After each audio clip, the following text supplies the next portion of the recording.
श्री कृष्ण गोविंद हरे मुरारे, हे नाथ नारायण वासुदेव। ओम नमो भगवते वासुदेवाय। ओम नमो भगवते वासुदेवाय। कृष्णाय वासुदेवाय हरये परमात्मने प्रणतक्लेशनाशाय गोविन्दाय नमो नमः। सच्चिदानन्दरूपाय विश्वोत्पत्त्यादिहेतवे तापत्रयविनाशाय श्रीकृष्णाय वयं नमः। सच्चित आनंद स्वरूप परमात्मा जो सृष्टि के उत्पत्ति, पालन और संहार करता है तथा जीवों के आध्यात्मिक, आदि दैविक, आदि भौतिक तापों को नष्ट करने वाले हैं अर्थात जीवों के मानसिक, शारीरिक और भौतिक दुखों को दूर करने वाले हैं, उन श्री कृष्ण भगवान को हम नमस्कार करते हैं। श्री कृष्ण गोविंद हरे मुरारी, ये नाथ नारायण वासुदेव।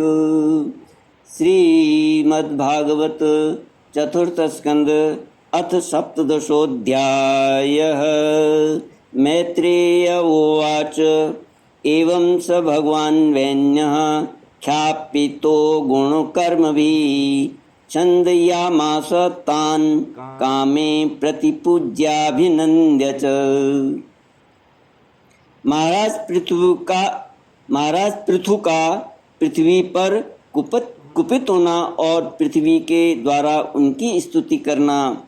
श्री मैत्रेय जी कहते हैं, इस प्रकार जब वंदीजन ने महाराज पृथु के गुण और कर्मों का बखान करके उनकी प्रशंसा की, तब उन्होंने भी उनकी बड़ाई करके तथा उन्हें मनचाही वस्तुएं देकर संतुष्ट किया।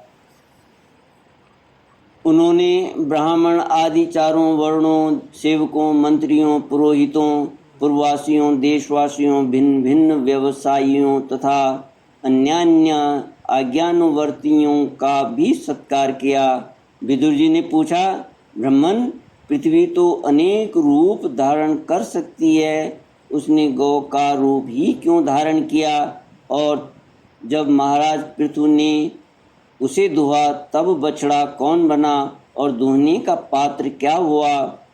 पृथ्वी देवी तो पहले स्वभाव से ही ऊंची नीची थी, उसे उन्होंने समतल किस प्रकार किया? और इंद्र उनके यज्ञ संबंधी घोड़े को क्यों हर ले गए? ब्रह्मज्ञानियों में श्रेष्ठ भगवान सनत कुमार जी से ज्ञान और विज्ञान प्राप्त करके वे राज ऋषि किस गति को प्राप्त हुए?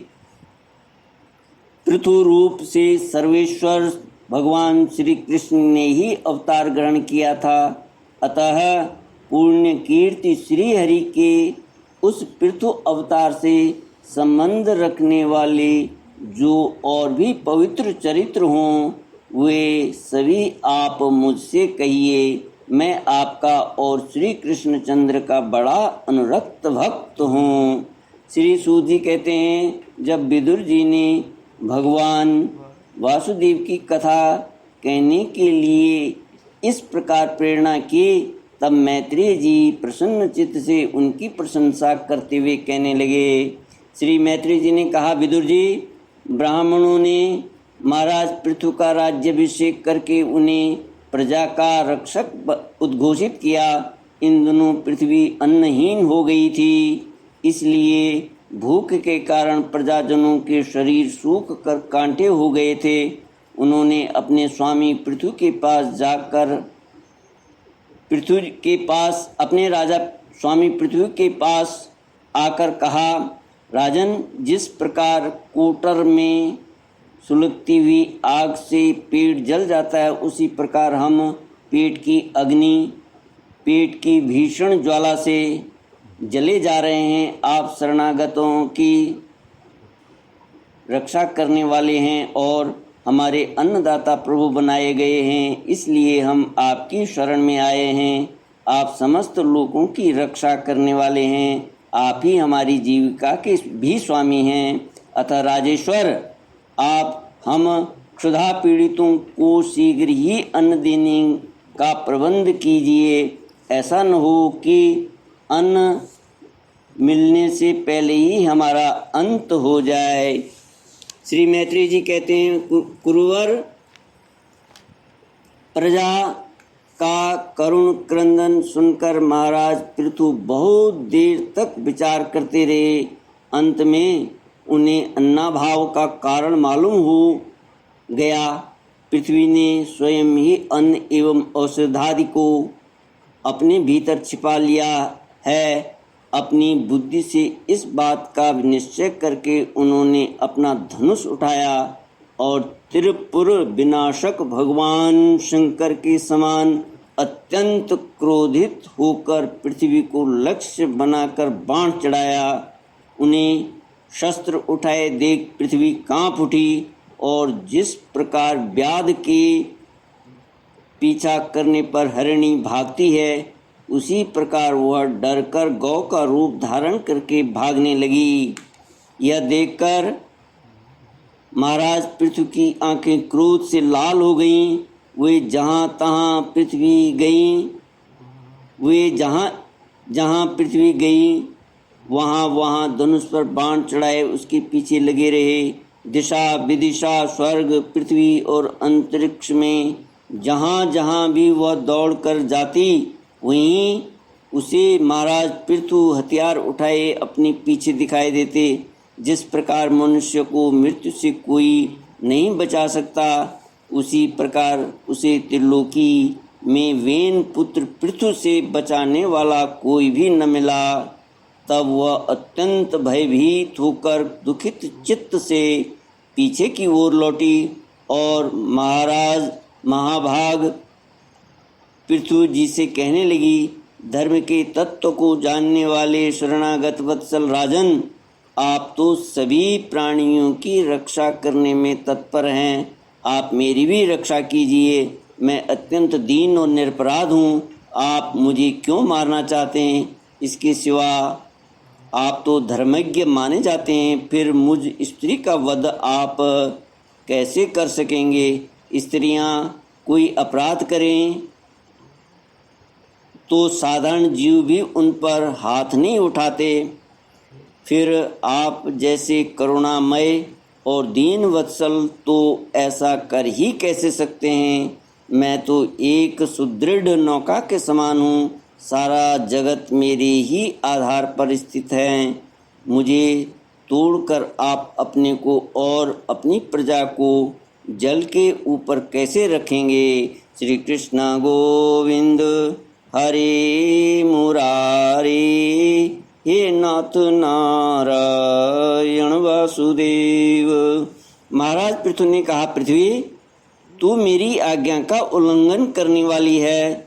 तू यज्ञ में देवता रूप से भाग तो लेती है, किंतु उसके बदले में हमें अन्न नहीं देती। इसलिए आज मैं तुझे मार डालूंगा। तू जो प्रतिदिन हरी हरी घास खा जाती है और अपने थन का दूध नहीं देती, ऐसी दुष्टता करने पर तुझे दंड देना अनुचित नहीं कहा जा सकता। तू नासमझ है। तूने पूर्व काल में ब्रह्मा जी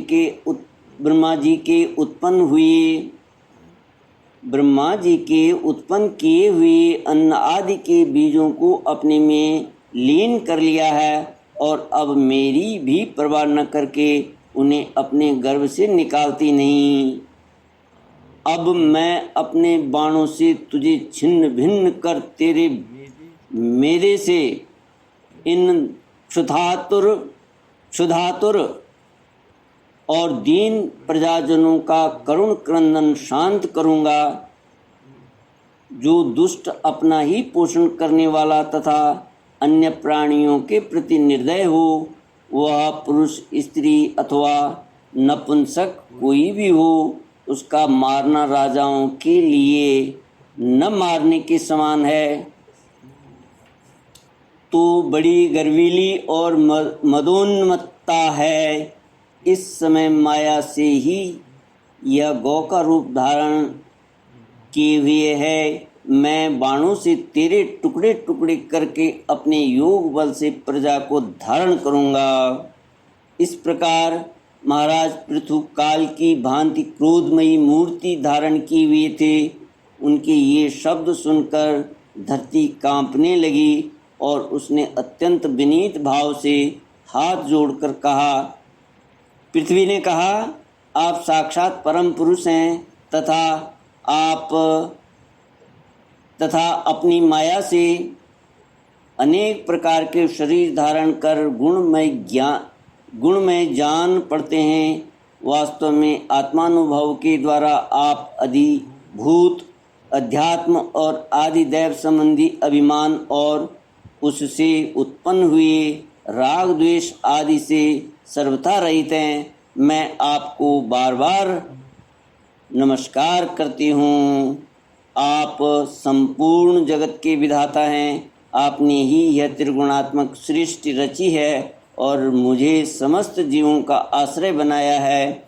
आप सर्वथा स्वतंत्र हैं प्रभु। जब आप ही अस्त्र शस्त्र लेकर मुझे मारने को तैयार हो गए हैं, तब मैं और किसकी शरण में जाऊं?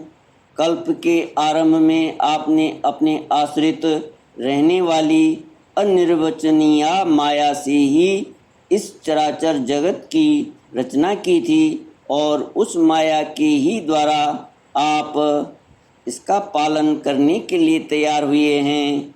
आप धर्मपरायण हैं, फिर भी मुझ गो रूप धारिणी को किस प्रकार मारना चाहते हैं?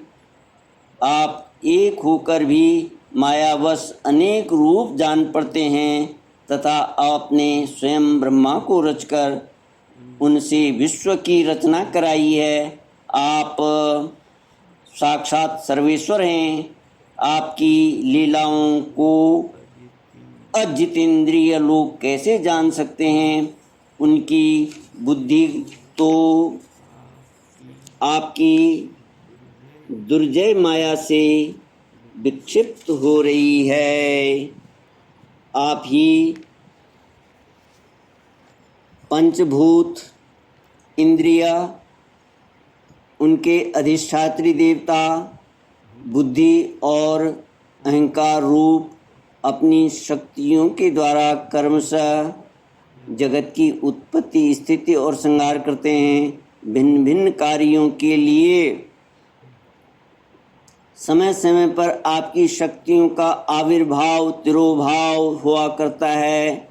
आप साक्षात परम पुरुष और जगत विधाता हैं।